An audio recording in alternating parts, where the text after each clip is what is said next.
If you're listening this, I'm already part of it.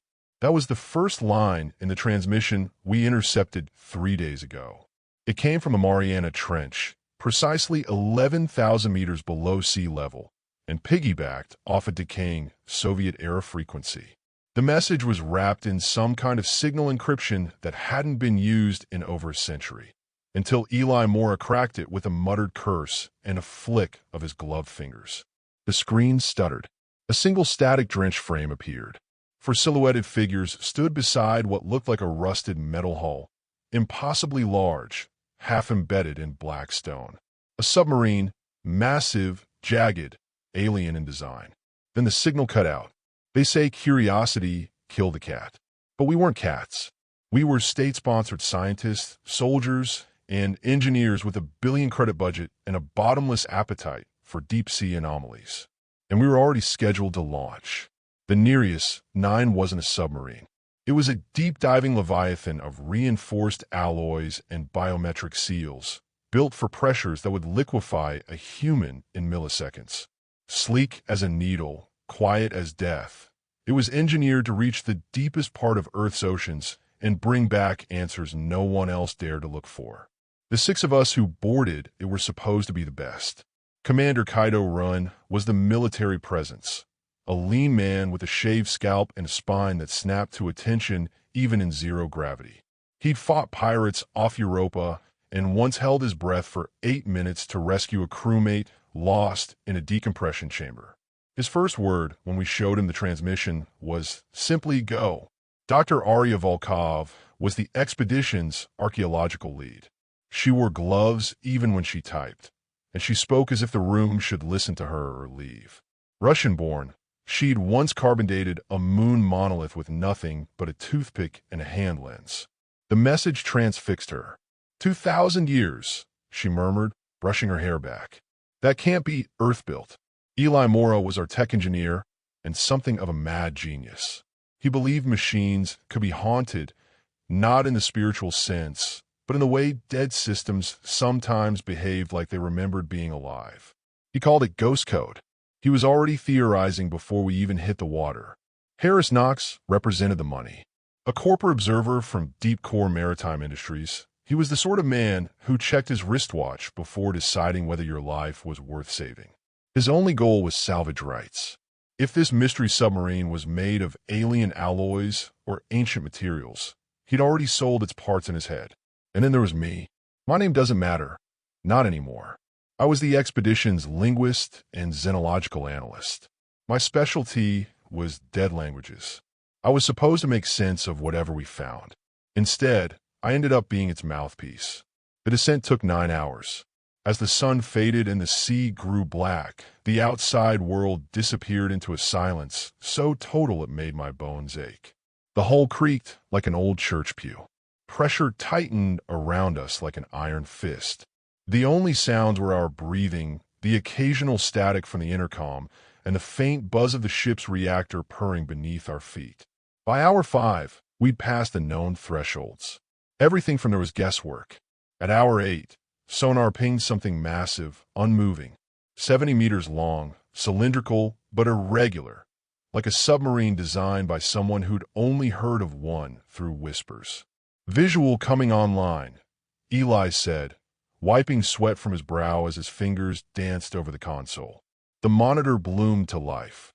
There it was, lying beneath a veil of abyssal silt and volcanic ash, embedded at an angle into the trench wall. A ship. No, a submarine, unmistakably, but not of any known design. It was smooth and jagged all at once, made of some black metallic material that drank light. Runes or glyphs lined its outer hull in irregular intervals, glowing faintly as though remembering sunlight. A section near the bow had ruptured long ago, but the overall structure remained intact, impossibly intact. As we drew closer, the lights on the Nereus 9 flickered. Not funny, Eli, Kaido said. Power readings? Stable, Eli replied. But something's messing with the flux feedback. It's like there's a heartbeat. What? I asked, turning toward him. He shrugged. Just phrasing. Probably a geothermal pulse. We anchored the Nereus 9 against the trench wall, using retractable clamps. The docking tunnel extended with a hiss, sealing against the exposed hatch of the derelict vessel. Arya was already halfway in her gear before we finished pressurizing. "I'm going in first," she said. Kaido gave her a warning glance. We go as a unit. For minutes in, we recon the entry hall. Anything weird, we fall back. Copy. We all nodded. Harris grumbled something about hazard pay, but he followed. The airlock cycled open with a groan like a dying throat. A rush of ancient air hit us, stale, but inexplicably breathable. The suits warned us of high nitrogen content, but no toxins. I stepped through and felt it at once. The pressure inside the vessel was wrong. Not lower or higher, just wrong, like the air had been recycled through something that wasn't mechanical. The walls were smooth and seamless, covered in organic filigree, tiny ridges that resembled bone structures under a microscope. The hallway stretched into darkness, lit only by the wrist lamps on our suits. The floors were metal but slightly soft, like a rubberized compound. No dust, no signs of decay. Kaido's voice crackled. "Time check. 3 minutes, 20 seconds. Arya knelt by a panel etched with symbols. Her fingers hovered inches away. "Don't touch it," Harris barked. "We need to scan first." But Arya had already activated something. A low hum passed through the air like a shudder in the deep. Lights flickered along the corridor. Dim, yellow-white, pulsing. "Did you do that?" Kaido asked. "No," Arya whispered. "It did it for us." Then, the hatch at the far end of the corridor slid open on its own. We stood frozen. A voice, clear and dry, emerged from the static on our comms. No accent, no inflection, just 3 words. "Welcome back, vessel." We stared at one another. "Repeat," Kaido said into his mic. Who the hell was that? Nothing. Just a faint hiss of the trench pressing against us. "I'm pulling us back," he said. "Now." But Arya didn't move. She was staring at the corridor ahead like it had called her name. "There's writing," she whispered. "On the inner wall of the new chamber, etched deeply in jagged lines that glowed faintly in our suit lamps, were characters I didn't recognize. Until I did. "I know this," I said. "It's a dead script. No living root languages. We found samples of it in the ice cores of Antarctica last decade." "Antarctica?" Eli echoed. "It was older than the ice," I said. 200,000 years. We assumed it was a hoax. We were wrong. Kaido had already grabbed Arya's shoulder to pull her back. But something moved at the edge of my vision, just a flicker like a shadow that didn't belong. I turned. The corridor was empty, but my comms crackled. A whisper. "You hear us now." "Did someone say something?" I asked. Eli's eyes widened. "I didn't." Arya took a step forward before Kaido pulled her hard by the arm. "Enough. We fall back now." We moved fast, but not fast enough. As we reached the airlock, the walls pulsed. Once, then again. The lights on the nearest 9 went dark. Total blackout. My breath caught. My visor fogged. Eli cursed. Something just spiked the system. "We're flying blind." "Kaido," I said, "is this us? Is this them?" "Doesn't matter. Back in the sub." "Now." We scrambled through the tunnel. As I crossed the threshold, I looked back. The submarine was silent. Then, slowly, as if obeying some ancient protocol, its hatch began to close. Before it shut entirely, I caught a glimpse. A figure, standing perfectly still in the corridor, half lit by the failing lights. Not wearing a suit, not breathing, staring directly at me. Then the hatch sealed with a hiss. "Seal it," Kaido barked. Eli punched the controls. The nearest 9 rebooted, systems flickering back to life like a corpse shivering into a second death. Everyone stared at each other in silence, hearts pounding. "Did you see that?" I asked. No one spoke. I turned to Arya. Her eyes were wide, her lips parted, and on her palm, where she had touched the submarine wall, was a faint imprint glowing beneath the skin. A symbol, not burned, not inked, absorbed. I looked at her, and she met my gaze. "They knew we were coming," she whispered. "They've been waiting." In the silence that followed, the comms crackled again. Just static. Then, faintly, "Cycle begins again." We were no longer explorers. We were participants, and something down there remembered us. The systems didn't reboot all at once. They staggered like a man waking from a nightmare. Dials jittered, lights flickered weakly, and the temperature gauges spiked randomly before settling. The reactor was stable. Life support was holding. But the lights inside the Nereus 9 no longer felt familiar. The glow was just a little too cold. The shadows lingered longer than they should. Full diagnostics running. Eli muttered, hunched over the central console. Sweat beaded on his brow. Whatever that thing is, it pulse-fried half our circuits. Like an EMP, but surgical. Selective. It skipped the comms and life support. Almost like it knew what not to break. No such thing as a polite EMP, Knox said, pacing behind him. His voice cracked on the edges. He was trying to act calm, but it wasn't landing. Whatever that thing was, it just locked us out. That's not curiosity. That's a warning. It opened to us, Arya replied without looking up. She sat against the wall, her gloved fingers tracing the symbol still glowing faintly under her skin. And then it closed. It wasn't trying to hurt us. No, I said slowly. It was trying to measure us. They all turned to me. That voice, welcome back. And then later, cycle begins again. It wasn't speaking to us. It was logging us. Like a system reboot. We didn't discover that thing. We activated it. Kaido stood silently in the middle of the room. His arms were crossed, but his eyes never left Arya. Let me see your hand.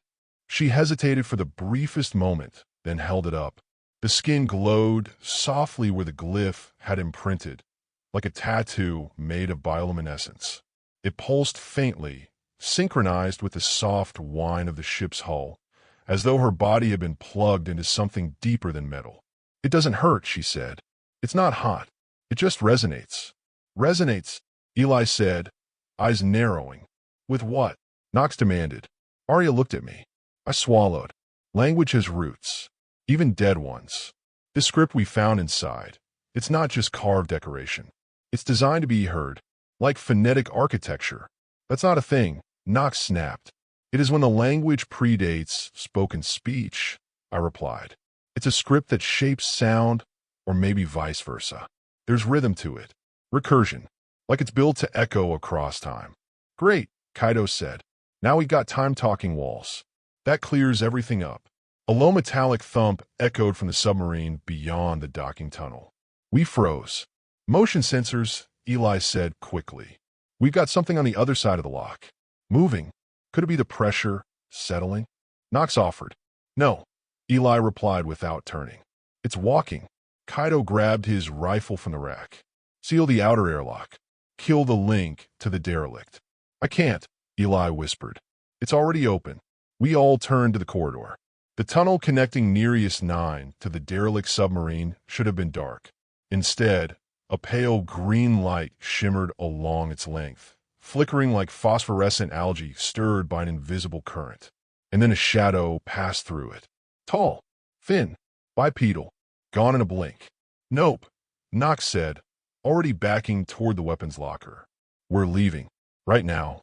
You want a surface blind with a half-fried NAV system and a possible hull breach? Eli said, we don't even know what our depth is anymore. Arya stood slowly, her voice steady. We have to go back in. Not a damn chance, Knox snapped. Listen, she said, stepping forward. That symbol marked me. I don't know how or why, but that ship thinks I'm part of it now. Maybe it'll open again. Maybe it wants to show us something. Or maybe it wants to feed, Kaido said flatly. We stared at one another in the tense silence that followed. Somewhere outside, the trench groaned like a leviathan turning in its sleep. Then Eli sighed. I can isolate the systems, he said. Airlock only. We go back. I keep the Nereus sealed except for hardline. You get 5 minutes. No more. Kaido looked at me. You going?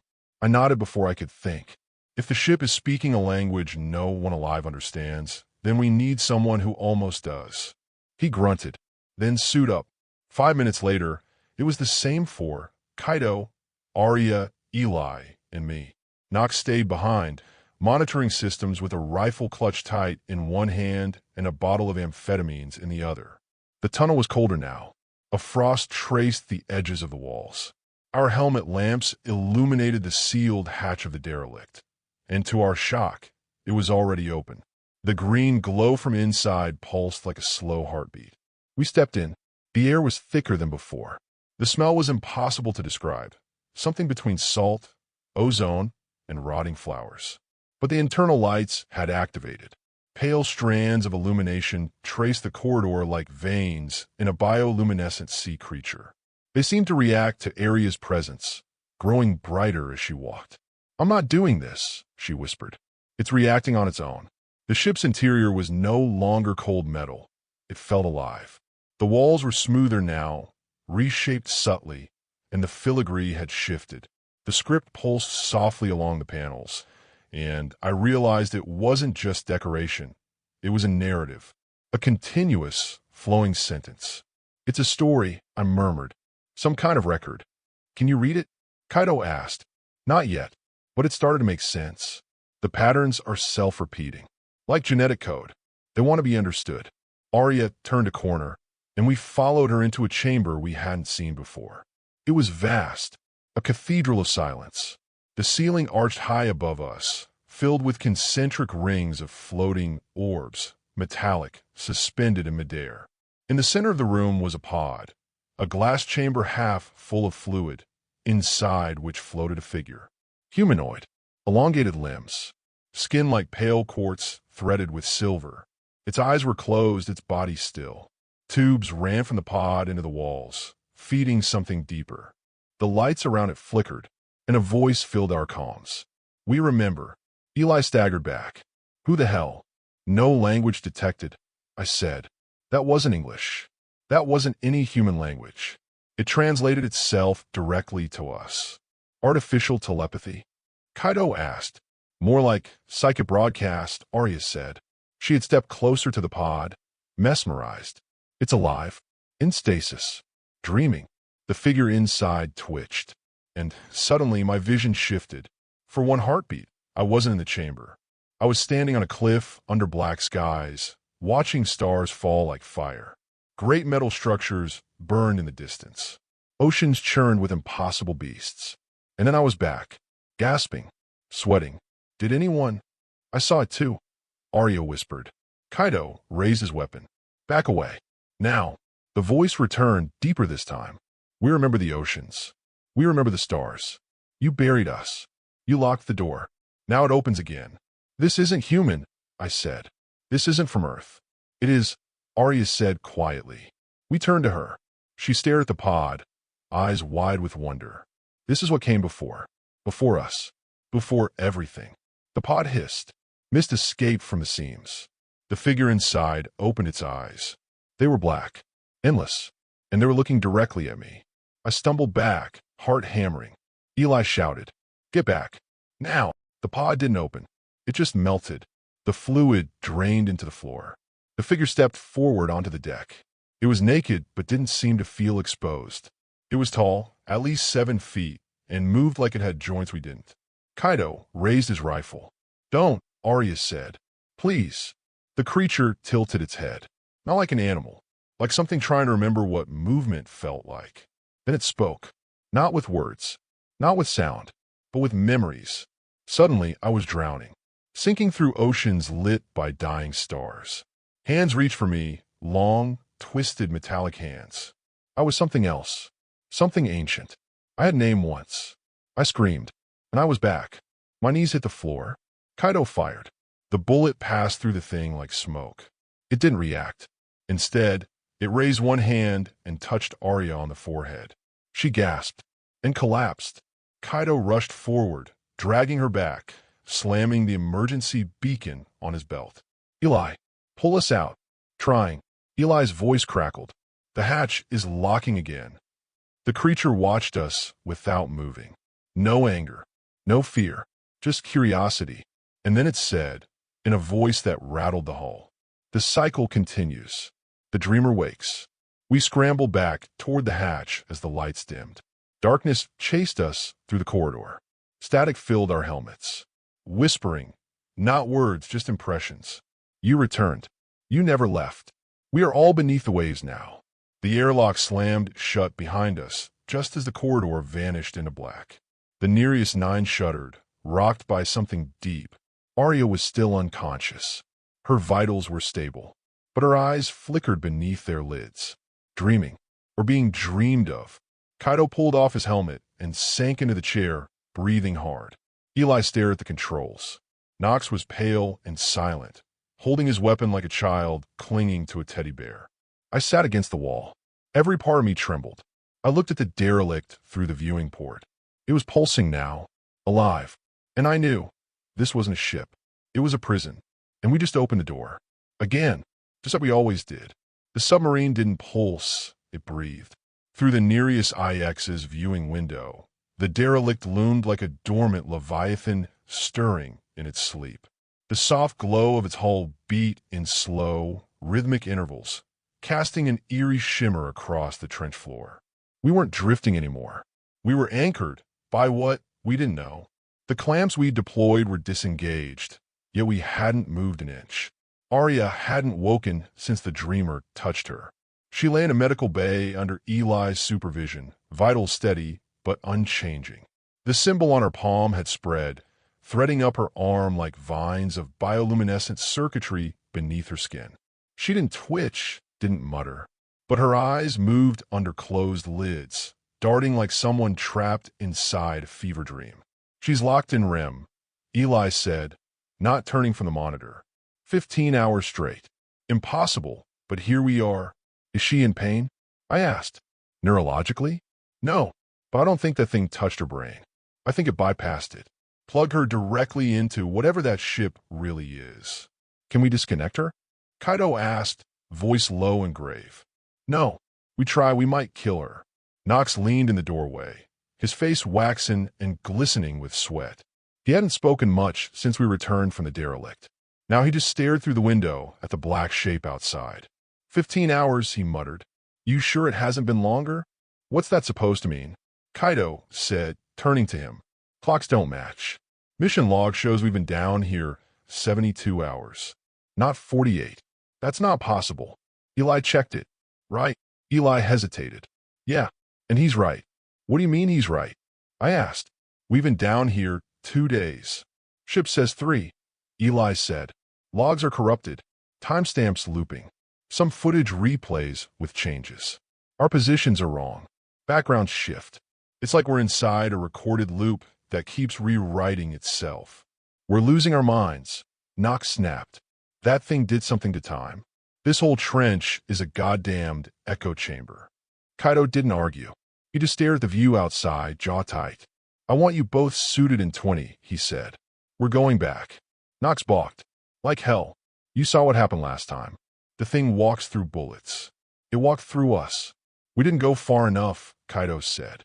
"We saw a chamber, a pod, a ghost. We didn't reach the core. This isn't just a ship. It's a system. It has memory, infrastructure. Something built it, then buried it, and it's still running. That stasis pod was just a part." "We've seen enough," Nox said. "We got data. Let's surface, report, let somebody else dig." "You think this thing stays buried now that it's awake?" Kaido asked. "You think it won't spread?" That silenced the room. Eli stood slowly. "There's something else." We turned to him. "I've been running a scan of the dreamer's frequency. Since it touched Arya, it's been emitting a constant low-band pulse. Every few minutes. I thought it was static, but it's a signal." "Signal to what?" I asked. "To somewhere," Eli said. "The signal isn't bouncing back. It's going out. Straight through the trench, through the crust, and beyond the atmosphere." "Broadcasting," Kaido murmured. "To what?" Nox asked. I already knew the answer. "Others." Silence. Then the lights in the Nereus flickered. A low hum rattled the floor beneath us. Eli looked up. "We're being pulled." "By what?" Kaido snapped. "I don't know. Internal thrusters are offline. External navigation says we haven't moved, but the pressure is shifting. Like we're descending, even though we're anchored." I looked at the window. The derelict had grown larger. Closer. No, we had moved. Without moving. "It's pulling us into it," I said. "The ship's mass, it's bending local space. We're caught in its gravity. Or maybe it's memory." "I don't like that phrasing," Nox muttered. We didn't suit up. The Nereus 9 docked again without permission. No signals. No physical connection. One minute we were sealed and floating. The next, the tunnel light turned green, and the airlock cycled open on its own. I don't remember choosing to enter. I remember standing at the hatch, and then I was inside again. The corridor was different. No longer metal. No longer even physical in the traditional sense. The walls shimmered with fluid architecture, as if built from frozen time. Shapes curled and reformed behind transparent layers. Lights danced like bioluminescent fish, reacting to our presence. We didn't float. We drifted like thoughts moving through a memory. Eli was next to me, eyes wide, muttering to himself. Kaido held his rifle tight, but didn't raise it. He knew it was useless now. Nox was gone. No one remembered seeing him follow. We reached a new chamber. This one wasn't vast. It was intimate. A circular room, low ceiling, walls covered in shifting runes. In the center was a pedestal, and on it a recording. Not video, a dream. As we entered, it played. In an instant, we were somewhere else. Standing on a beach made of crushed crystal. A sky of burning gold. Towers in the distance, spiraling into the clouds. And the sea, boiling, red, endless. We were not ourselves. We were others. Tall, graceful, not human. And we were dying. Our world cracked. Our sky opened. Something beyond light reached through and unmade us. Not war. Not invasion. Correction. A punishment for hubris. We screamed without mouths. We ran without legs. Our cities fell into the sea, and in the end, we built arcs, not to escape but to be forgotten. The dream ended. We collapsed to the floor of the chamber, gasping, sweat-soaked, trembling. The pedestal pulsed once, then dimmed. What was that? Eli whispered. The builders, I said. The ones who made the ship. It's a memorial, a confession. Kaido was still on the floor, fists clenched. Why show us? Because it's learning us, I said. It's using memory like code, showing us itself so it can rewrite us. Eli turned to the wall, examining the shifting symbols. These aren't glyphs, he murmured. They're neural maps, brain patterns. The ship doesn't talk. It thinks. It's sentient. It's not a vessel, I said. It's a prisoner. And now it's not alone, Kaido added. We found Arya in the next room, standing, eyes open. She turned to us and smiled. Not cruelly, not blankly, just softly, like someone who understood something we didn't. You came, she said. Arya, Kaido said cautiously, stepping forward. She held up a hand. Her voice layered, like more than one person was speaking through her. I remember now. I remember the fall, the burial, the seal. We were meant to sleep forever. But someone dug too deep. Someone always does. What are you? Eli asked. I'm still me, she said. But I'm more. The ship doesn't want revenge. It wants release. Release from what? Memory. We didn't understand at first. Then the walls began to shift again, and the dream resumed. No longer a vision of a dying world, but ours. We saw Earth, future and past, cities rising and crumbling, wars waged, oceans poisoned, stars colonized. We saw our faces in places we'd never been, choices we hadn't made. We saw ourselves repeating, over and over, cycle after cycle. Each time, the ship awakened. Each time, someone found it. Each time, it tried to warn us. And each time, it failed. I'm tired, Arya whispered, tears falling silently. It doesn't want to live again. It wants to forget. But we keep remembering it. Kaido shook his head. So what? We leave it. Let it sleep. Arya smiled. No, you have to make it forget us too. Then she turned, walked into the wall, and disappeared into light. Gone. No trace. Eli stared, breathless. She merged. She became part of it. And if we stay, I said, we will too. The pedestal in the memory room flared one last time. A final image. Nox, floating in darkness.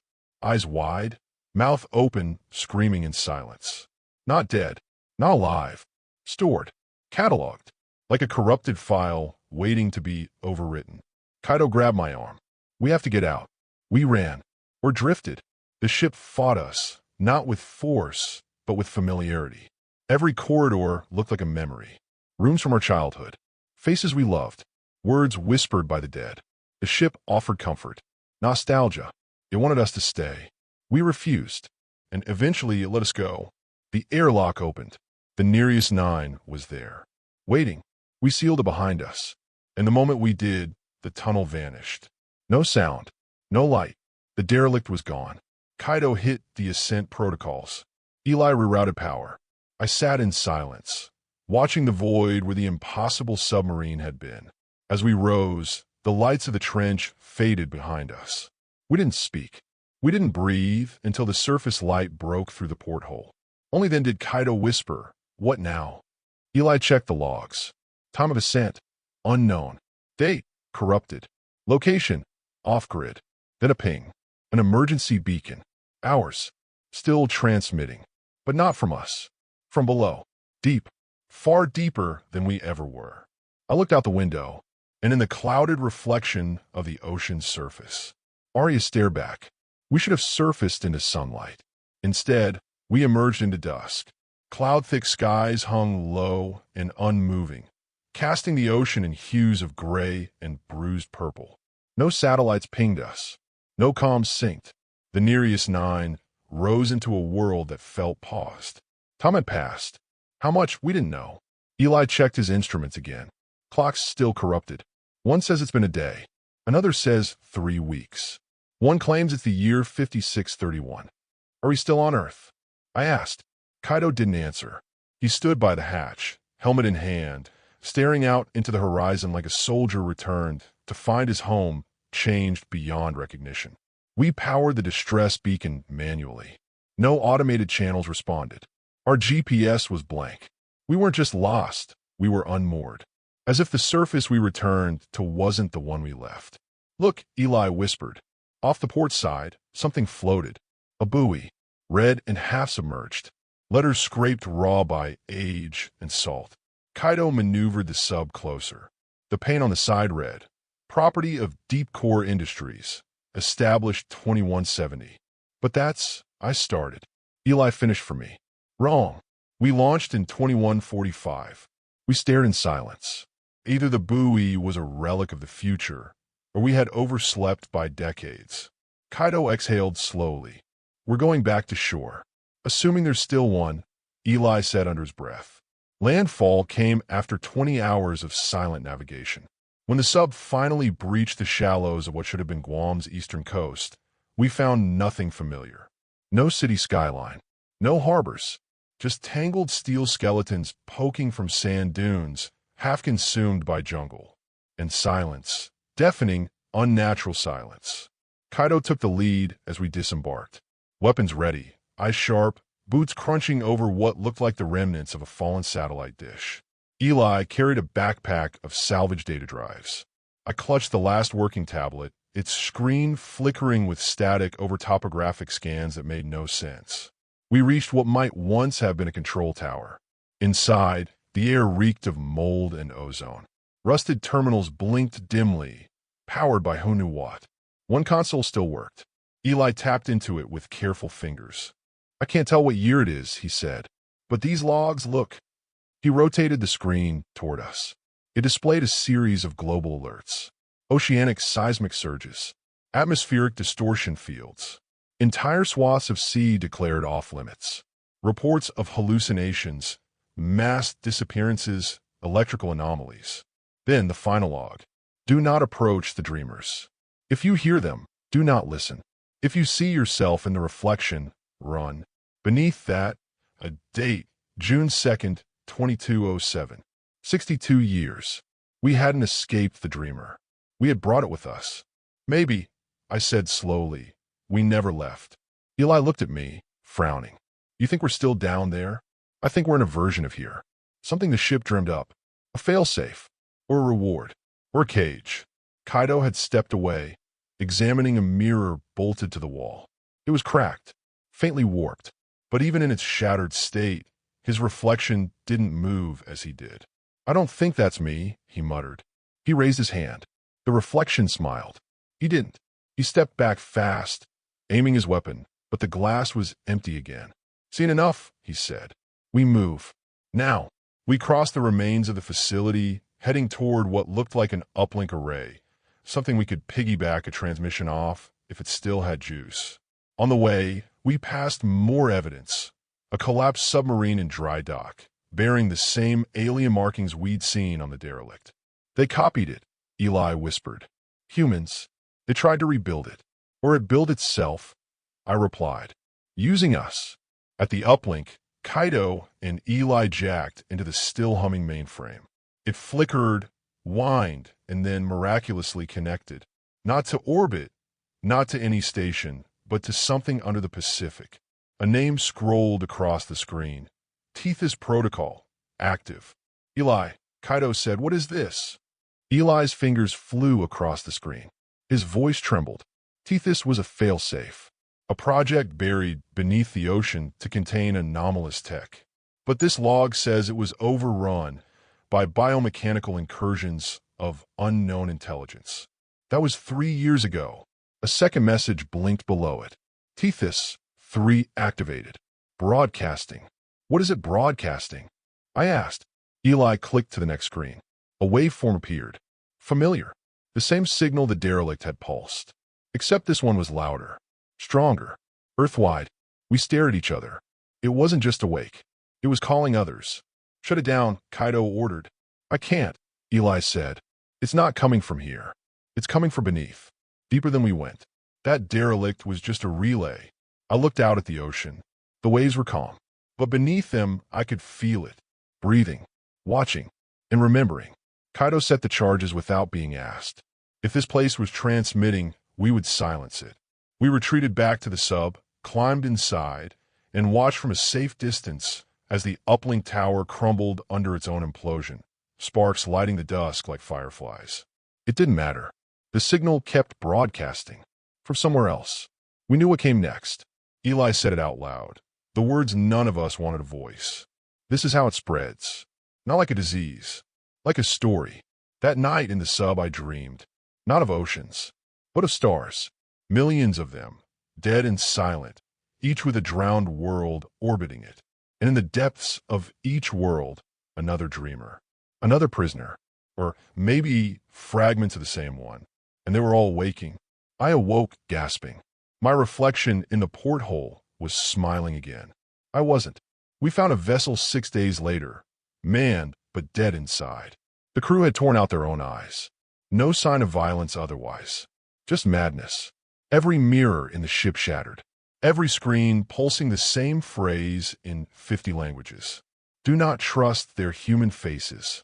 The dreamer had learned disguise. It could wear us. Speak as us. Even be us. Kaido made the call. We can't go back. We can't bring this to anyone else. We already did, Eli whispered. It's been 3 weeks. Maybe longer. We've avoided every contact since. No ports. No signals. Just us and the endless water. We listen, sometimes, to the ocean floor. We hear things. Voices, yes, but not alien ones. Ours. Older versions of ourselves. Screaming. Whispering. Begging. Sometimes warning. We're caught in its memory. In our memory. Or maybe memory is the virus. And we're the carriers. Eli sleeps less and less. Kaido rarely speaks. I write, because writing is remembering. And remembering is how it finds you. If you're reading this, then the message got out. That means we failed. But you don't have to. Burn this. Forget this. Forget me. Forget the name of the ship. Forget the symbols. Forget the voice. Forget that beneath the waves lies a door. And that once we opened it,